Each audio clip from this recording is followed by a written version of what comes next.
들도 사회에서 국가에서 책임져야 되는 문제가 우리에게 등장해 있습니다. 또 혁신 성장의 문제는 어떻습니까? 우리나라 같은 경우 자동차라든지 조선 등 전통적인 제조업이 구조조정을 겪고 있습니다. 이 기업들이 또 새로운 미래의 먹거리로 등장할 수 있도록 정부는 또 적극적으로 혁신 성장을 뒷받침해 줘야 됩니다. 이런 거에도 많은 재정이 필요합니다. 또 그뿐입니까? 양극화 속에서 소외되고 있는 많은 사람들이 있습니다. 이들에게 안정적인 사회 안전망을 튼튼하게 구축해 주는 것 역시 재정과 국가의 역할입니다. 저는 이 시대에 우리 국가에 요구되고 있는 것들은 이 모든 것들을 보듬을 수 있는, 그러면서 양극화를 해소하고 격차를 줄여나가고, 그리고 이 혁신의 새로운 모멘텀들을 만들어내는 게 국가의 역할로 저는 대두되고 있다고 생각합니다. 저는 이런 상황에서 재정의 적극적인 역할들이 필요하다고 생각하고, 이 재정의 적극적인 역할들을 통해서 안전망을 확충할 수가 있고, 우리 국민들이, 많은 국민들의 임금을 올리고, 그리고 이들의 생활비를 줄여낼 수 있고, 사회 안전망을 확충할 수 있고, 그리고 혁신 성장의 여러 가지 모멘텀들을 만들어줄 수 있다라 그러면은 저는 재정의 역할이 적극적으로 필요하고요. 이런 것들을 포함해서 대통령께서 혁신적 포용 국가가 필요하다라고 적극적으로 강조하신 거라고 생각이 듭니다. 네, 뭐 경제가 뭐 괜찮다고 말씀하셨고, 또 기본적으로 지금 뭐 우리가 고령화 때문에 노인 인구 비율이 14.9%잖아요, 2019년이. 고령화 때문에 돈이 많이 필요하다, 복지 지출을 해야 된다고 말씀하십니다. 지금 고령화는 지금 계속 진행되고 있습니다. 2067년이 되면 우리나라 고령화율은 46.5%가 됩니다. 그러면 14.9%일 때 돈을 이렇게 쓰기 시작하면 46.9% 될 때는 어떻게 할 겁니까? 지금 미래가, 우리의 미래라는 것은 갈수록 노인 인구 비율이 늘어나고, 이 노인 인구 비율이 늘어나면 자연적으로 양극화도 심각해집니다. 양극화가 사실은 기본적인 계층 간에서의 소득 분배 문제도 있지만 연령 간의 소득 분배가 굉장히 심각합니다. 노령이 되면은 자연적으로 소득이 없어지기 때문에 고령화가 되면 자연적으로 우리 양극화가 심해지거든요. 그러면 그 양극화를 위한 지출을 그때 되면 지금보다 3배를 더 해야 될 거 아닙니까? 그때는 지금 그런데 지금 14.9%일 때 이렇게 빚내 가지고 미래에 빚을 남기면 나중에 46.9% 될 때는, 그때는 무슨 돈 가지고 그 어르신들 모시고, 그리고 그 양극화 문제는 어떻게 해결할 것입니까? 그때를 위해서라도 지금은 그래도 미래 중에서, 우리가 앞으로 중에서 그래도 지금이 가장 좋은 때거든요. 지금 어렵다 하지만 가장 좋은 때라고 생각합니다. 이 좋은 때는 가능하면 더 전략하고, 가능하면 더 남기고, 지금 우리가 그래도 재정이 건전한 이유가 어디에 있습니까? 과거의 정부가 막 쓰고, 과거의 정부가 막 국민들이 막 소비했으면 현재의 정부가 지금 현재 쓸 돈이 있고 국가 부채가 이렇게 40% 수준의 정도에 유지했겠습니까? 더 늘어났겠죠. 그래서 우리가 지금 미래를 보서라도 지금 현재는 아직은 더 재정을 절감하고, 또 뭐 우리가 적어도 뭐 우리가 흑자 재정은 안 된다 하더라도 적어도 균형 재정은 유지해야 미래를 볼 수 있다, 이런 말씀을 드릴 수 있겠습니다. 예, 김용화 교수님께서 중요한 팩트를 좀 이제 소개해 주셨는데요. 재정에 있어서 우리처럼 우리가 고령화 속도가 빠른 나라들에 있어서 재정 건전성에 굉장히 위협하는 요인이 생산 가능 인구 감소, 혹은 그다음에 이제 우리가 노인 부양비 증가, 이건 우리가 다 객관적으로 다 알고 있는 얘기입니다. 옆에 나라는 일본도 그렇고 그러니까요. 여기서 이제 생산 가능 인구라는 것은 15세에서 64세를 이제 지금 이제 말씀드리는 건데, 15세에서 64세 인구가 문재인 정부가 출범하는 2017년 5월에 정점을 찍고선 이제 줄어들기 시작하고 있잖아요. 그러면 이제 결국은 우리가 이 재정 건전성을 그러니까 우리가 방어하기 위해서라도 우리가 지금 보게 되면 이 저출산 문제를, 이 고령화는 피할 수가 없는 문제라고 저는 생각을 합니다. 왜 그러냐면 기대 수명은 자꾸만 이제 의료기술 발달로 수명은 이제 길어지니까요. 그러면 결국 분모에 해당되어지는 전체 인구를, 그러니까 우리가 하락하는 것을 막아야 되는 거겠죠. 그럼 그게 바로 저출산 문제라고 생각합니다. 김영호 교수님 잘 아시겠지만요. 그러면 저출산 문제는 기본적으로 저는 낮은 결혼율과 밀접한 관련이 있다고 봐요. 젊은 사람들이 결혼을 그러니까 과거보다도 굉장히 기피를 하고 아니면 못하거나 하는 이런 문제예요. 예를 들어서 통계를 하나 소개하게 되면요. 지난해 기준으로 우리나라 30대 남성들이 소득 하위 10%, 그러니까 소득 하위 10% 속해 있는 30대 같은 경우는 10명 중에서 2명 정도뿐이 결혼을 못하고 있습니다. 반면에 상위 10%는 10명 중에서 거의 9명 정도가 결혼을 하고 있습니다. 그러니까 또 하나 이제 지표를 보게 되면요. 정규직하고 비정규직의 임금 격차요. 그 비중이 정규직과 비정규직의 결혼율하고도 거의 수치가 비슷하게 나오고 있습니다. 그 얘기는 결국 뭐냐, 우리 경제학에서 김영호 교수님도 잘 아시겠지만은 이 결혼율을 결정하는 가장 중요한 요인을 뭘로 하냐면 우리가 임금 불평등으로 많이 얘기하지 않습니까? 결혼 모형에서요. 얘기하듯이 이 임금 불평등이 굉장히 이 젊은이들이든 간에 이 좋은 일자리가 부족한 거라든가 이런 문제가, 그다음에 주거 비용, 그러니까 결혼율을 영향 미치는 가장 중요한 요인이 뭔가 이제 한국에서 조사해 봤더니만은 잘 아시겠지만은 주거 비용으로 나왔습니다. 그러니까 결혼을 하고 싶어도 살 집을 마련하기 힘들다 이거죠. 그래서 이제 결혼을 못한다 이거예요. 그러면 우리가 지금 재정을 사용을 해가지고 청년들의 주거 문제, 그다음에 이제 저소득층의 공공임대를 확충을 하는데 사용한다면은 이 부분이 그러니까 우리가 일자리 만드는 거라든가 경기 부양에도 도움될 뿐만 아니라 간접적으로, 직접적으로는 저는 저출산 문제를 그러니까 상당히 개선하는 데 도움이 될 것이고, 그걸 통해서 재정 건전성에 그러니까 궁극적으로 기여를 할 거기 때문에 지금 그러니까 우리가 뒷짐지고 재정을 안 푸는 것보다는 풀어가지고 재정 건전성을 막는 게 저는 더 현명한 것이 아닌가 이렇게 좀 말씀을 드리고 싶고요. 이제 그런 점에서 우리가 이 재정이라는 것을 우리가 그냥 안 쓴다고만 해가지고 재정 건전성이 그러니까 악화가 안 된다고 생각하면 안 되죠. 일본 같은 경우 그러니까 우리가 써서만 반드시 그러니까 이게 악화된 게 아니잖아요. 그러니까 제가 앞에서 얘기했듯이 고령화라든가 저출산 문제를 막지 못하다 보니까는 이게 악화된 측면이 굉장히 강하단 말이에요. 그래서 이제 그런 측면에서 우리가 재정을 활용할 필요가 있는 것이고, 우리는 그런 재정을 활용할 여력이 지금 국제사회 속에서 누구나가 인정하듯이 그러니까 재정 여력이 지금 충분하다 이거예요. 그래서 이제 재정을 그러니까 우리가 아까 제가 모두에 빚을 내 가지고 우리가 쓸 때, 그러니까 빚을, 그러니까 많은 사람들이 빚을 사용을 하는데 가게든 기업이든 간에 지금 가게는 역대 정부에서 소위 말해서 부채주도 성장, 빚을 내 가지고 집 사게 하고 하다 보니까는 제가 계산을 해봤어요. 박근혜 정부 때 들어와 가지고 부채가 한 단위 증가할 때 GDP가 마이너스로 변하더라고요. 탄력성이 그러니까요. 이명박 노무현 정부 때는 이게 플러스 값으로 나왔었어요. 한 0.4에서 0.5 정도로 그나마요. 근데 이게 마이너스로 나오더라고요. 그러니까 가게는 더 이상 빚을 낼 여력이 없다는 얘기예요.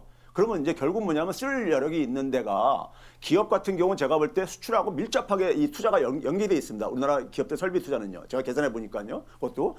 그러면 결국 쓸 여력이 있는 것은 정부이고, 정부가 써가지고 이 부분을 그러니까는 풀어주지 않으면은 계속 재정이 악화될 수밖에 없기 때문에 제가 이렇게 말씀드리는 겁니다. 네. 지금 제가 말씀드릴게요. 우리 최 교수님 말씀 잘하셨고요. 똑같은 말씀을 일본에서 30년 전에 말씀하셨습니다. 일본의 정치가들이 우리 최 교수님하고 똑같은 말씀하셨어요. 그 당시에도 저출산 문제, 고령화 문제 해결하기 위해서 정부 돈 써야 된다고 그랬어요. 그래서 그렇게 해서 GDP의 225%의 지금 국가 부채가 됐어요. 세계에서 1등이거든요. 세계 지금 국가 부채 비율이 225%나 되는 나라예요. 그런데 똑같이 결국은 돈 가지고 해결이 안 된다는 것을 이미 일본에서 증명하듯이 보여줬는데, 이걸 우리가 똑같이 실험한다는 것 자체가 잘못된 거 아닙니까? 그리고 아까 말씀하실 때 예를 들면 30대에 예를 들면은 그 하위 10%는 결혼을 안 하고 상위 10%는 결혼했다. 그 통계 굉장히 잘못된 인용. 저도 그 통계를 자꾸 인용하는 분들을 보는데, 상위 10%라는 것은 38세, 39세예요. 하위 10%는 31세, 32세예요. 그러니까 38세, 39세에는 당연히 결혼을 했을 확률이 높고 31세, 32세는 결혼을 안 할 확률이 높죠. 그 통계 가지고 저소득 청년은 결혼하고 뭐 결혼 못하고 고소득 청년은 결혼하고 이런 식으로 인용하시면 안 됩니다. 굉장히 조심해서 이야기했어요. 제가 두 가지만 저도 짚을게요. 제가 잠깐만요. 저는 발언 못했습니다. 그러니까요. 네. 지금 김영하 교수님 최 교수님 반론하시고 나서 발언 기회 드리겠습니다. 일본이 저출산 대책에 그러니까 우리가 재정을 많이 투입한 건 사실이죠. 근데 일본이 재정을 투입한 건요, 토목건설에 주로 투입을 했죠. 토목건설이 아닙니다. 복지 지출이 아닙니다. 2배로 늘어났어요. 제가 동기간에 GDP 대비 제가 좀 10%에 20% 제가 좀 말씀드릴게요. 제가 책도 썼어요. 책을 썼기 때문에 그러는데 통계가 관계 없죠. 그러니까요. 네, 짧게 반론해 주십시오. 자, 그러니까 제가 얘기하는 걸 좀 네. 들어주세요. 이 토목건설 부채가 90대 초에 비해서 90대 말에 가게 되면은 토목부채가 그러니까 전체 부채의 절반을 넘었을 정도로 토목부채가 주도를 했습니다. 그러니까 일본에 그리고 2000년대 들어와가지고 고이즈미가 신자유주의 경제 정책으로 해가지고, 그래서 젊은이들의 그러니까 주거 문제라든가 사회 그 불평등이 악화되다 보니까 그래서 민주당 정권으로 넘어간 게 아닙니까요? 그러면 일본 같은 경우는 재정을 주로 그러니까 삽질 프로젝트에 쓴 거예요. 세계은행 표현을 하게 되면요. 그러니까 그게 효과를 못 봤던 것이고요. 그다음에 이제 청년들 30대 이제니까 하위 20%가 아니 하위 10%가 30대 초라는데 30대 초에 하위 10%인 사람이 상위 그러니까 30대 상대적인 후반 제 얘기 좀 그렇게 몰려 들어보세요. 있다는 이야기예요. 제 얘기 좀 들어보세요. 그러니까 30대 후반에 가서 하위 10%라면은 결혼을 못 하는 건 마찬가지입니다. 그래서 이건 30대를 대상으로 해가지고 전체를 우리가 통계를 내보니까 그런 거기 때문에 아니 30대 초에 그러니까 하위 10%인 사람이 30대 말에 그러니까 하위 10%일 때 결혼을 할 수 있겠습니까? 그건 상식적으로 불가능한 거예요. 네, 네, 알겠습니다. 소 의원님. 지금 자, 선생님들 지금 말씀 나누는 거 듣다가 화가 나가지고서요. 그래서 제가 녹화하고 지금 제 의견을 말씀드려 보는 거예요. 자, 이 6.25 전쟁 끝나고서요. 박정희 대통령이 나오기 전까지는요. 그냥 사람들이 그냥 뭐 농사 짓고 뭐 하고 그냥 이렇게 그냥 살았단 말씀이에요. 그 내부 사정은 전 몰라요. 어려서. 왜냐면 전 공부한 사람이 아니에요. 그냥 생활한 사람이지요.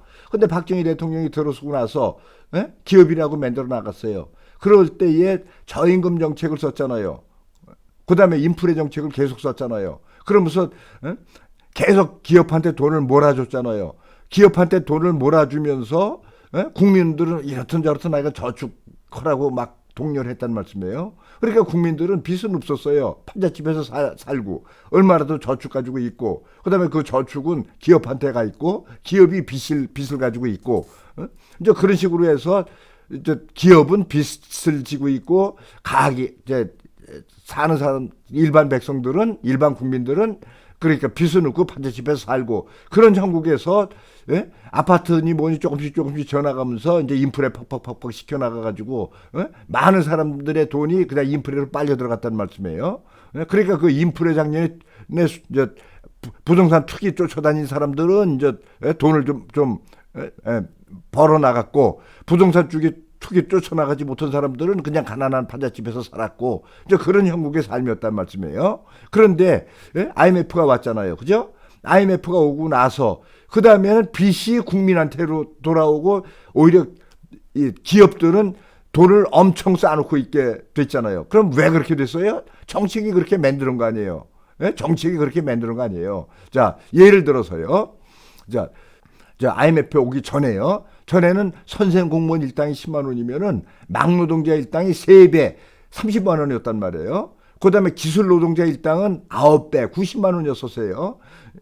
그런 상황에서도 기술 노동자의 부인조차도 막노동 선생 공무원들의 부인들을 부러워했어요. 왜? 돈이 적을 만정 규칙적으로 들어오기 때문에 규모 있게 요거 갈라서 가면서 저축도 하고 이렇게 살 수 있었단 말씀이에요.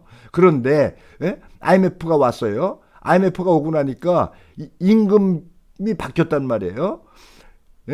선생 공무원 일당이 10만 원인데 막노동자 일당도 10만 원이 돼버린 거예요. 그 다음에 기술 노동자 일당은 한 25만 원 정도로 이렇게 비율이 만들어졌단 말씀이에요. 이제 그러면서 이 기술 노동자나 막노동자 쪽으로다가 돈이 오질 않았어요. 그러니까 기술 노동자나 막노동자는 이 저축도 할 수 없고 결혼도 할 수 없고 이렇게 돼버렸단 말씀이에요.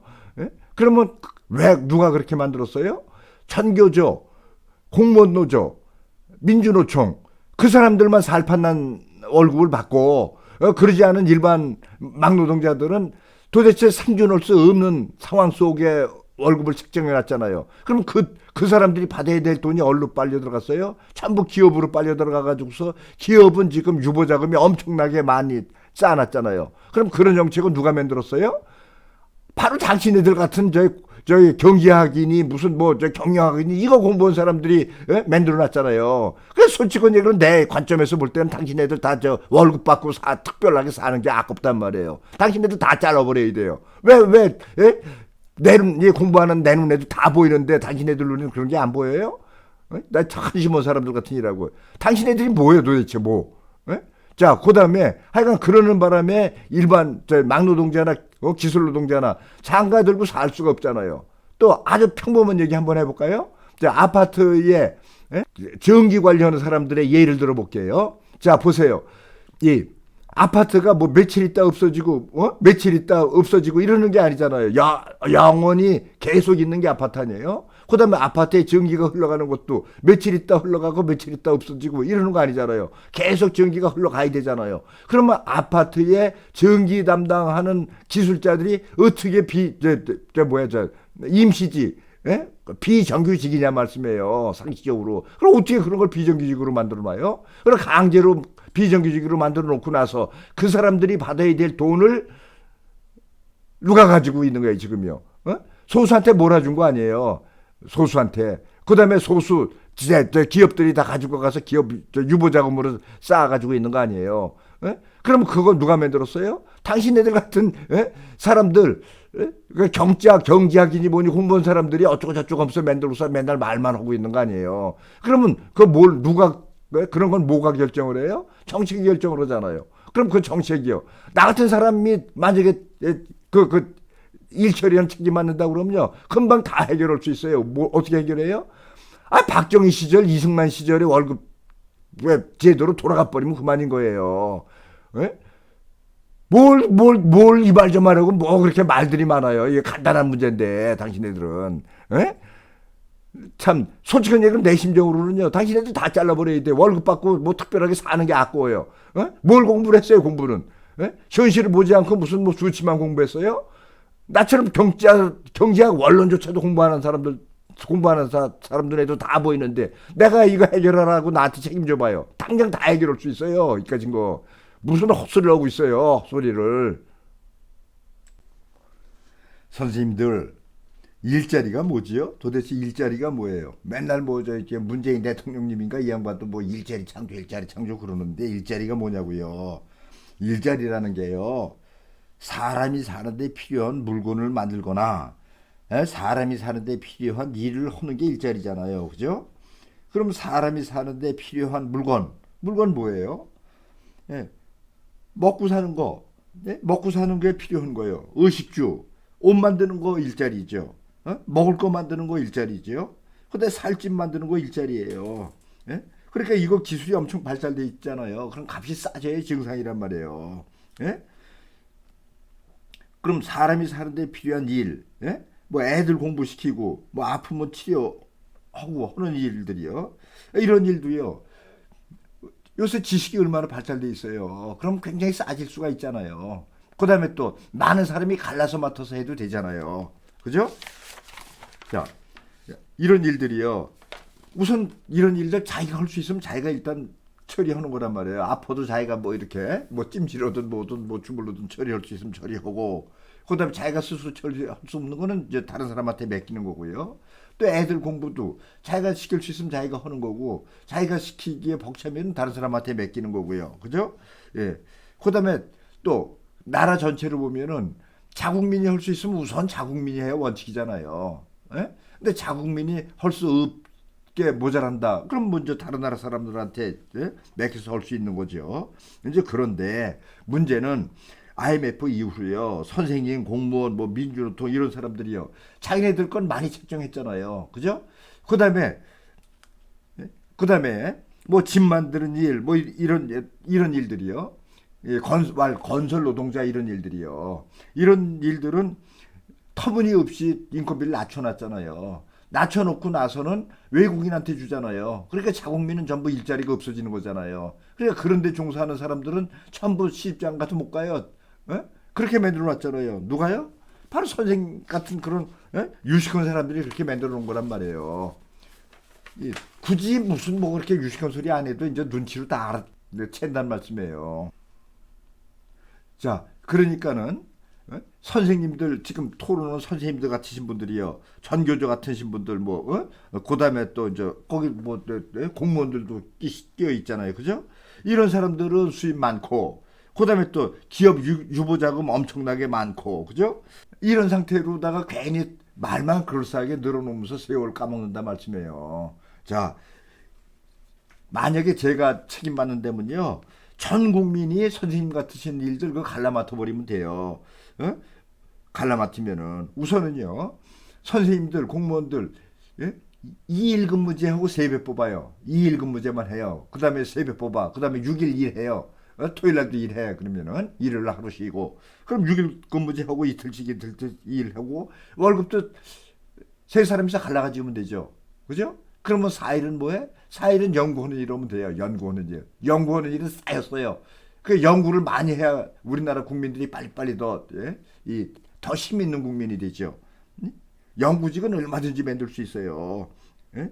그렇게 연구직으로는 사람들이 안 가고 기존에 있는 일만 가지고서 그냥 거기다 높은 임금 책정해 가지고서 그거 먹느라고 경쟁 벌리는 그런 사회만 지금 고쳐나가면 되는 거예요. 그러니까 일단은 선생님 같으신 일들 바로 그런 일들은 전부 이틀 근무하고 세 사람이서 갈라맡아서 하면 돼요.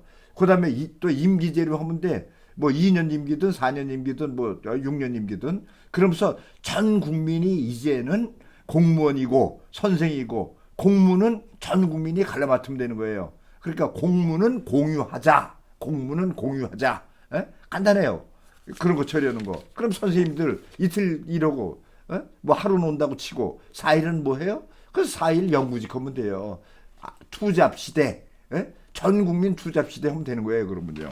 왜 소수가 뻔한 일 가지고 소수가 몰아가지 무서 월급 많이 받고 수많은 사람들은 대부분의 국민들은 가난하게 만들어 놓고 저임금 즉 살 길 없고 인구 절벽에 빠지고 나라 망하고 우리 때는 이제 중고등학교 교실에 적어도 60명씩 됐잖아요.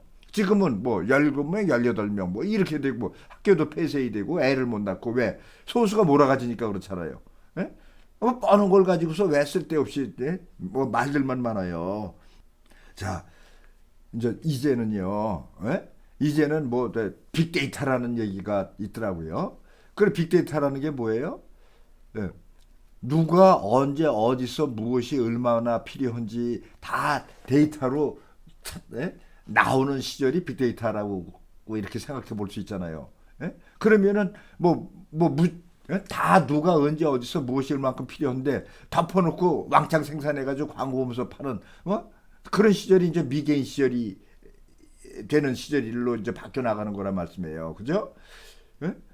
누가 언제 어디서 무엇이 얼마만큼 왜 필요한지까지 다 데이터로 나온다고 그러면은 그러면 그 필요한 대로 딱딱딱딱 만들어서 공급하면 되지. 모터를 왕창 만들어 놓고 광고해요. 그러니까 왕창 만들어 놓고 광고하는 시절이 미개한 시절로 이렇게 여겨지는 이제 단계로다가 지금 이제 사회가 넘어가는 거라 말씀이에요. 그러면 그렇게 새로운 단계로 빨리 우리가 적응하도록 사회 체제를 바꾸는 게 중요해요. 그렇게 사회 체제를 바꿔 나간다고 그러면 선생님들 같은 사람들 다 그냥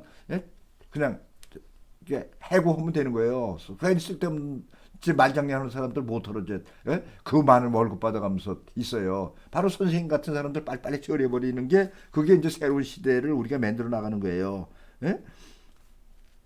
그러니까 그 빅데이터, 그죠? 인공지능 시대 얼마나 좀 생산 능력이 지금 발달돼 있어요.